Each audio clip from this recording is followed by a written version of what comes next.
Hello everyone, welcome back to English communication guru. आज के video में हम द हिंदू न्यूज़पेपर का एक लेटेस्ट आर्टिकल रीड करेंगे, उसे एनालाइज करेंगे और हिंदी में ट्रांसलेट करेंगे।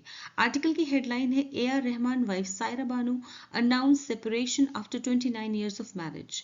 आर्टिकल को डिटेल में समझने से पहले हम इस आर्टिकल के डिफिकल्ट वर्ड्स की मीनिंग्स को एनालाइज करेंगे, क्योंकि अगर वर्ड्स की मीनिंग समझ में आ गई तो आर्टिकल बहुत आसानी से समझ में आ जाएगा। तो चलिए सबसे पहले मेरे साथ इस आर्टिकल को रीड कीजिए। Oscar winning composer AR Rahman and wife Saira Banu are separating after 29 years of marriage. Their lawyers said on Tuesday, November 19, 2024. In a statement on behalf of the couple, prominent divorce lawyer Vandana Shah said they took the decision to separate after significant emotional strain in their relationship. After many years of marriage, Saira and her husband AR Rahman have made the difficult decision to separate from each other. This decision comes after significant emotional strain in their relationship. Their lawyer added, despite their deep love for each other, the couple has found that the tensions and difficulties have created an insurmountable gap between them, one that neither party feels able to bridge at this time. Read the joint statement issued to the media by Ms. Shah. In the statement, Ms. Banu and Mr. Rahman said the decision to separate comes out of pain and agony and requested privacy and understanding from the public as they navigate this difficult chapter in their life. चलिए अब इस article से related difficult vocabulary को discuss करते हैं। तो सबसे पहले जो वर्ड हमारे सामने है वो दैट इज कंपोजर। कंपोजर का मीनिंग होता है a person who rights music. जो म्यूजिक बनाता है, म्यूजिक लिखता है, उसे हम कंपोजर कहते हैं। हिंदी में इसका मीनिंग होता है संगीतकार। नेक्स्ट वर्ड है सेपरेट। सेपरेट का इंग्लिश में मीनिंग होता है टू डिवाइड और डिस्कनेक्ट इनटू डिफरेंट पार्ट्स। अलग करना, यानी दो चीजों को या आपस में उनको अलग करना, दूर दूर करना। नेक्स्ट वर्ड है on behalf of. On behalf of का मतलब होता है रिप्रेजेंटिंग समवन और समथिंग, यानी किसी की ओर से। हिंदी में से कहते हैं किसी की ओर से। ठीक है। नेक्स्ट वन है प्रोमिनेंट। प्रोमिनेंट को इंग्लिश में कहते हैं इंपॉर्टेंट, फेमस और नोटिसेबल। हिंदी में इसका मीनिंग होता है प्रमुख। नेक्स्ट वर्ड है डिवोर्स। डिवोर्स को इंग्लिश में कहते हैं the legal dissolution of a marriage. Hindi में से कहते हैं तलाक या फिर संबंध विच्छेद। नेक्स्ट वर्ड है डिसीजन। डिसीजन को इंग्लिश में कहते हैं अ कंक्लूजन और रेजोल्यूशन रीच्ड आफ्टर कंसिडरेशन, यानी बहुत सोच समझ करके कोई फैसला लेना। हिंदी में से कहते हैं निर्णय। नेक्स्ट वर्ड है सिग्निफिकेंट। सिग्निफिकेंट को इंग्लिश में कहते हैं इंपॉर्टेंट और नोटवर्दी। हिंदी में इसका मीनिंग होता है महत्वपूर्ण। नेक्स्ट वर्ड है इमोशनल स्ट्रेन। इंग्लिश में से कहते हैं स्टेट ऑफ इमोशनल टेंशन और स्ट्रेस, यानी इमोशनल टेंशन और स्ट्रेस की स्थिति, भावनात्मक तनाव, इसे हिंदी में कहते हैं। नेक्स्ट वर्ड है रिलेशनशिप।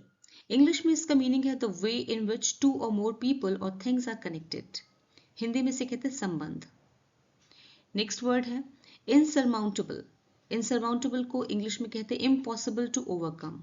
हिंदी में इसका मीनिंग होता है अपरिहार्य, यानी जिसे हम जीत ना सके, जिस पर हम काबू ना पा सकें। नेक्स्ट वर्ड है bridge. A structure connecting two points over a gap. Bridge होता है जैसे कि पुल, पुल कहते हैं, यानी दो चीजों को आपस में जो जोड़ता है, ऐसे स्ट्रक्चर को हम ब्रिज कहते हैं। नेक्स्ट वर्ड है स्टेटमेंट। इंग्लिश में से कहते हैं अ डेफिनेट और clear expression of something. Hindi में इसका मीनिंग होता है वक्तव्य। नेक्स्ट वर्ड है एगनी। एगनी को इंग्लिश में कहते हैं एक्सट्रीम फिजिकल और मेंटल सफरिंग, यानी बहुत ज्यादा पीड़ा। फिजिकल भी और मेंटल भी, यानी शारीरिक और मानसिक दोनों तरह की कष्ट को कहते हैं पीड़ा, एगनी। नेक्स्ट वर्ड है प्रिवेसी या फिर प्राइवेसी। इंग्लिश में इसका मीनिंग होता है the state of being free from public attention. Hindi में इसे कहते हैं गोपनीयता, यानी कि आप अपनी बातों को अपने तक रखते हैं और पब्लिक उसमें इंटरफेयर नहीं करती है, इसे कहते हैं प्राइवेसी। नेक्स्ट वर्ड है अंडरस्टैंडिंग। अंडरस्टैंडिंग को इंग्लिश में कहते हैं the ability to comprehend something, यानी कोई ऐसी योग्यता जिससे हम चीजों को समझ सकते हैं। हिंदी में इसका मीनिंग होता है समझ। नेक्स्ट वर्ड है नेविगेट। नेविगेट को इंग्लिश में कहते हैं to find a way through a difficult situation और जर्नी। दिशा निर्देशन करना, यानी कि दिशा का पता बताना। नेविगेट मीन्स दिशा निर्देशन करना। तो चलिए सबसे पहले आर्टिकल को रीड करते हैं और उसे समझते हैं। Oscar winning composer. Oscar winning composer means Oscar विजेता संगीतकार।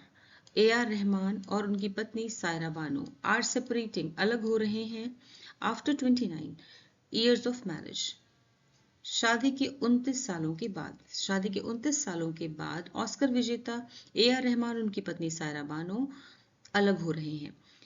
Their lawyer said on Tuesday, November 19, 2024, उनके वकील ने मंगलवार को 19 नवंबर 2024 को कहा।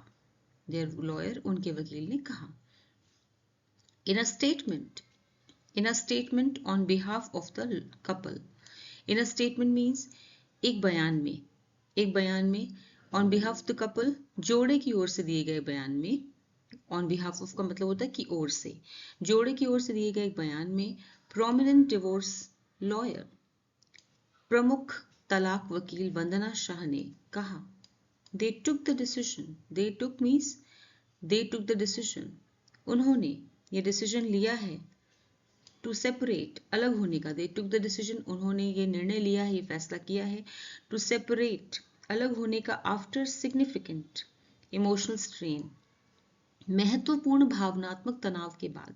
इमोशनल स्ट्रेन मीन्स भावनात्मक तनाव, सिग्निफिकेंट महत्वपूर्ण भावनात्मक तनाव के बाद उनके संबंधों में, इन द रिलेशनशिप, उनके संबंधों में महत्वपूर्ण भावनात्मक तनाव के बाद उन्होंने ये अलग होने का निर्णय लिया है। अब इसे हिंदी में एक साथ देखते हैं। ऑस्कर विजेता संगीतकार ए आर रहमान और उनकी पत्नी सायरा बानो 29 साल की शादी के बाद अलग हो रहे हैं। उनके वकील ने मंगलवार 19 नवंबर 2024 को कहा। जोड़े की ओर से दिए गए एक बयान में प्रमुख तलाक वकील वंदना शाह ने कहा कि उन्होंने अपने संबंधों में महत्वपूर्ण भावनात्मक तनाव के बाद अलग होने का निर्णय लिया। After many years of marriage, Saira and her husband, A.R. Rahman, after many years of marriage मतलब शादी के कई सालों के बाद, सायरा और उनके पति A.R. Rahman have made the difficult decision, ये कठिन निर्णय लिया। शादी के कई वर्षों के बाद सायरा और उनके पति A.R. रहमान ने have made the difficult decision, ये कठिन निर्णय लिया है, to separate from each other मतलब एक दूसरे से अलग होने का निर्णय लिया है, एक दूसरे से, from each other एक दूसरे से, to separate अलग होने का निर्णय लिया है, ये कठिन निर्णय लिया है। This decision comes after, ये निर्णय comes after उपजा है, after significant महत्वपूर्ण भावनात्मक तनाव के बाद, comes after significant emotional strain, ये निर्णय उपजा है, यह निर्णय पैदा हुआ है, ये निर्णय लिया गया है after significant महत्वपूर्ण भावनात्मक तनाव के बाद लिया गया है, in their relationship उनके रिश्ते में जो महत्वपूर्ण भावनात्मक तनाव था उसके बाद लिया गया है। Their lawyer added, उनके वकील ने ऐड किया, उनके वकील ने जोड़ा यानी और बताया।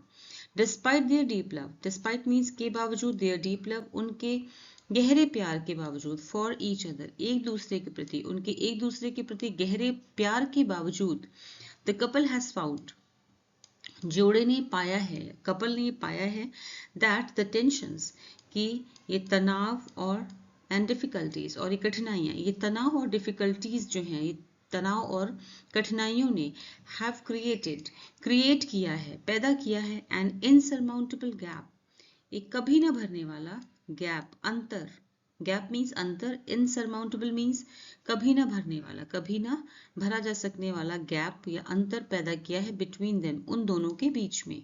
One that, एक ऐसा अंतर that neither party feels able to bridge at this time, एक ऐसा अंतर जो कि दोनों पार्टी में से कोई भी, neither party means दोनों पार्टी में से कोई भी ये महसूस नहीं करती, feels able अपने आप को समर्थ महसूस नहीं करती हैं, अपने आप को काबिल महसूस नहीं करती कि वो इस अंतर को भर सकती हैं।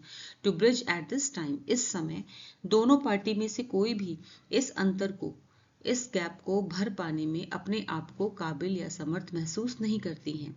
Read the joint statement. Joint statement means joint statement होता है संयुक्त बयान, एक संयुक्त बयान में जॉइंट स्टेटमेंट, संयुक्त बयान में कहा, इशू टू द मीडिया को इशू किए गए, मीडिया को जारी किए गए, बाय मिस शाह के द्वारा मीडिया को जारी किए गए एक बयान में कहा गया। अब इसे हिंदी में एक साथ देखते हैं। कई वर्षों की शादी के बाद सायरा और उनके पति ए आर रहमान ने एक दूसरे से अलग होने का कठिन निर्णय लिया है। यह निर्णय उनके रिश्ते में महत्वपूर्ण भावनात्मक तनाव के बाद लिया गया है, उनके वकील ने जोड़ा। एक दूसरे के प्रति गहरे प्रेम के बावजूद इस जोड़े ने पाया है कि तनाव और कठिनाइयों ने उनके बीच एक ऐसा अपूरणीय मीन्स कभी ना भर सकने वाला, कभी ना पूर्ण होने वाले अंतर को पैदा कर दिया है, जिसे इस समय कोई भी पक्ष समाप्त करने में सक्षम नहीं है। मीडिया को जारी संयुक्त बयान में सुश्री शाह ने कहा, In the statement, Ms. Banu and Mr. Rahman said the decision to separate comes out of pain and agony. In the statement means वक्तव्य में या बयान में miss Banu and mister Rahman ने कहा कि ये डिसीजन सेट कहा द डिसीजन निर्णय टू सेपरेट ये फैसला जो अलग होने का फैसला है कम्स आउट ऑफ लिया गया है या उपजा है कैसे पेन एंड एग्नी से पीड़ा और दर्द और पीड़ा से पेन मीन्स दर्द एग्नी मीन्स पीड़ा कठिन दर्द और पीड़ा से उपजा है। ये जो अलग होने का निर्णय है वो लिया गया है दर्द और पीड़ा की वजह से, ठीक है। And requested privacy and understanding from the public as they navigate this difficult chapter in their life. As the navigate जैसे कि वो इस बहुत ही कठिन दौर से अपने जीवन में इन देयर लाइफ अपने जीवन में डिफिकल्ट चैप्टर वो अपने जीवन में बहुत ही डिफिकल्ट चैप्टर कठिन दौर से गुजर रहे हैं। एज दे नेविगेट मतलब जैसे कि वो अपने जीवन में गुजर रहे हैं एक बहुत ही कठिन दौर से इन देयर लाइफ अपने जीवन में, तो उन्होंने पब्लिक से रिक्वेस्ट की है, रिक्वेस्टेड प्राइवेसी पब्लिक से रिक्वेस्ट की है कि प्राइवेसी यानी कि गोपनीयता और अंडरस्टैंडिंग समझ को बनाए रखें।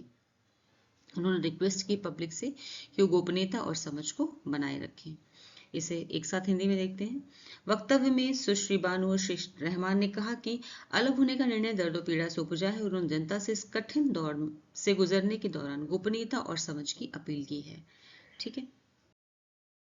तो आज के आर्टिकल में हमने जितने भी वोकैबुलरी की है उसे ध्यान से देखिए, उन्हें अपने सेंटेंसेस में यूज कीजिए। Thanks for watching the video till the end. फिर मिलूंगी एक और नए वीडियो के साथ। Until then bye bye.